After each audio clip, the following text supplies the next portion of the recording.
और लगातार इस बड़ी खबर पर हम बने हुए हैं कि बीजेपी की रणनीति तैयार हो चुकी है। ये सूत्रों के हवाले से इस वक्त की सबसे बड़ी खबर है। आप ये जानिए, महाराष्ट्र राजनीति से जुड़ी हुई सरकार बीजेपी की बनेगी। सरकार बनाने में कोई दिक्कत नहीं होगी, लेकिन सबसे ज्यादा नुकसान जो होगा वो होगा शिवसेना को।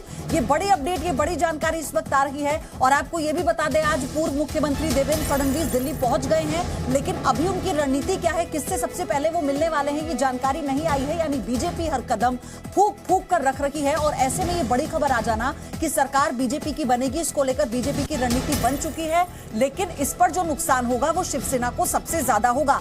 रविंद्र लगातार हमारे सहयोगी इस पर बने हुए हैं। रविंद्र, आपने बताया किस रणनीति के तहत बीजेपी आगे चल रही है, लेकिन शिवसेना को नुकसान का आकलन कैसे करें? देखिए पयोधी, अभी जो आपने सुप्रिया सुले का बयान देखा है, उसके पहले हम लोग जो बात कर रहे थे कि शरद पवार की कोशिश है कि ये सरकार बचे, उद्धव ठाकरे की कोशिश है कि पार्टी बचे, और कांग्रेस को लग रहा है कि अगर सरकार बच जाती है तो उसको फायदे चली जाती है, तो उसमें उसका कोई रोल नहीं होगा। यानी सुप्रिया सुले या शरद पवार की पूरी कोशिश है कि सरकार किसी तरह से बच जाए। और जो आपको भी जानकारी है कि उद्धव ठाकरे इस्तीफा देने जा रहे थे, लेकिन शरद पवार ने उनको मना किया है।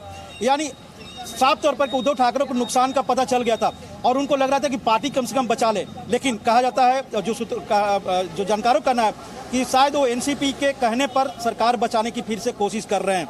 अब अगले एक दो दिन में एक बात और बता दें, शायद एक दो दिन अमावस्या की बात है, बीजेपी सरकार बनाने की रणनीति पर काम कर चुकी है, लेकिन इस ऐसे समय पर आई है। अब से थोड़ी देर पहले उद्धव ठाकरे इमोशनल अपील करते हैं बागी विधायकों से, और उसी के साथ एकनाथ शिंदे कहते हैं कि मैं मुंबई जाऊंगा, मैं दिल्ली क्यों जाऊंगा?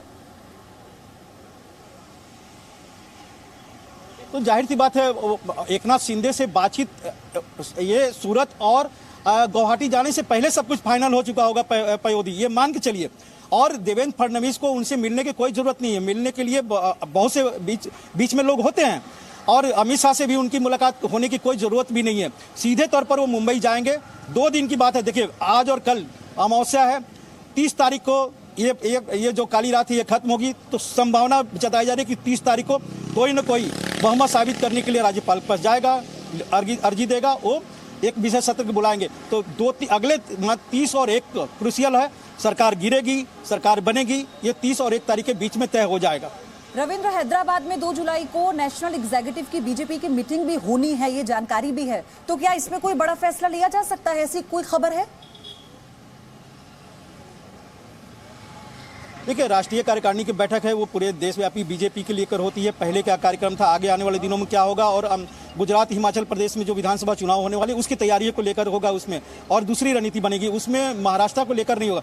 लेकिन जो संसदीय बोर्ड की बैठक हुई थी अभी 1 सप्ताह पहले, कहीं ना कहीं उसमें सब कुछ बात हो गई थी बड़े नेताओं के बीच में।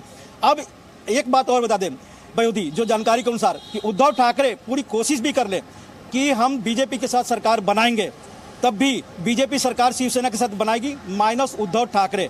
यानी ये तय हो चुका है कि एकनाथ शिंदे के साथ बनाएंगे सरकार, शिवसेना नेता एकनाथ शिंदे होंगे, और बीजेपी की सरकार बनेगी देवेंद्र फडणवीस के नेतृत्व में। तो क्या फॉर्मूला 29 और 13 का होगा, जो खबर आ रही है सूत्रों से?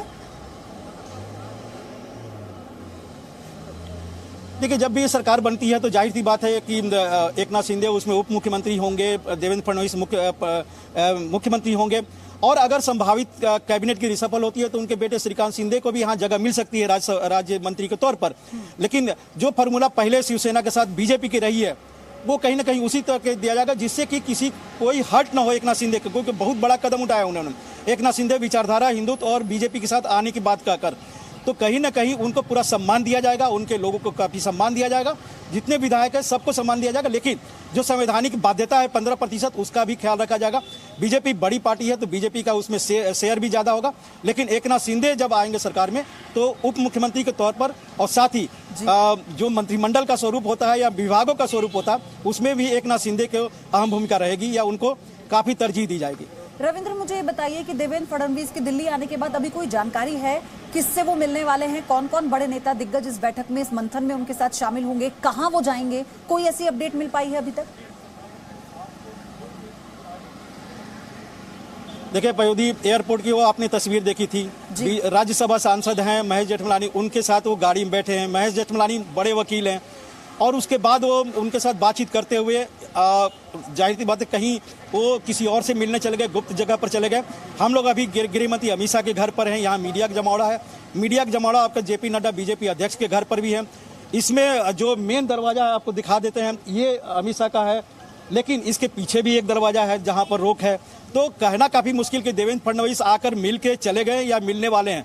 लेकिन जाहिर सी बात है कि अगर दिल्ली आए हैं, खुलेआम तौर पर आए हैं दिल्ली, तो एक बार बीजेपी के बड़े नेताओं से मुलाकात करेंगे, जिसमें गृह मंत्री भी हो सकते हैं, पार्टी अध्यक्ष भी हो सकते हैं, और भी जो खबर आई है अगर बीजेपी की रणनीति को लेकर कि वो पूरी तरह से रणनीति तैयार कर चुकी है सरकार बनाने की, तो अब इसी बात का इंतजार हो रहा है कि देवेंद्र फडणवीस जब यहां से जाएंगे तो फिर यहां से क्या लेकर जाएंगे, कौन सी वो रणनीति होगी, कौन सा वो निष्कर्ष होगा जो आज के इस मंथन में निकले। Presenting B News app available on Google Play and App Store. Download it now.